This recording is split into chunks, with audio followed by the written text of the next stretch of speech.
মহানবী মুহাম্মদ সাল্লাল্লাহু আলাইহি ওয়াসাল্লামের জন্ম ৫৭০ খ্রিস্টাব্দে মক্কায়। তিনি ছোটবেলায় সততা, সচ্চরিত্র এবং দয়া সহকারিতা দিয়ে পরিচিত হন। তার বাবা আবদুল্লাহ এবং মা আমিনা ছোটবেলায় মারা যান। তাই তিনি চাচা আবু তালিবের কাছে বড় হন। তিনি ছোটবেলায় থেকেই মানুষের মধ্যে বিশ্বাসযোগ্য এবং পরিপূর্ণ ন্যায়পরায়ণতার জন্য খ্যাতি লাভ করেন। যুবককালীন সময়ে তিনি বাণিজ্য কাজে নিযুক্ত হন এবং সততা ও দক্ষতার কারণে সবাই তাকে বিশ্বাস করত। এই সময় তিনি খাদিজা রাদিয়াল্লাহু সালামের সঙ্গে পরিচয় পান। খাদিজা ছিলেন মক্কার একজন ধনী ও সম্মানিত ব্যবসায়ী নারী। তিনি মহানবীর সততা এবং দক্ষতার কারণে ব্যবসায়িক কাজে তাকে নিযোগ দেন। পরে মহানবী সাল্লাল্লাহু আলাইহি ওয়াসাল্লাম খাদিজার সঙ্গে বিয়ে করেন। খাদিজা ছিলেন মহানবীর জীবনের সবচেয়ে বড় সহায়ক, বিশেষ করে নবুয়াতের প্রথম দিনগুলোতে। মহানবী ৪০ বছর বয়সে হেরা গুহায় প্রথমবার ওহী পান।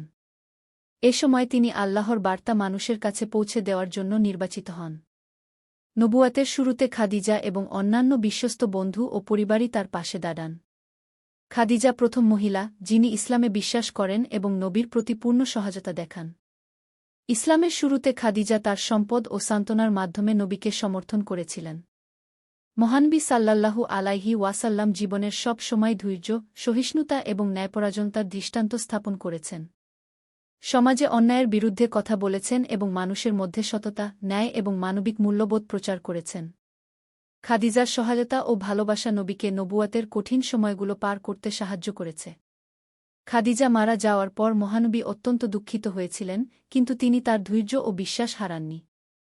নবী ইসলামের বার্তা প্রচারে অব্যাহত ছিলেন এবং মানুষের মধ্যে শান্তি, ন্যায় ও আল্লাহর প্রতি ভক্তি সৃষ্টি করেছিলেন।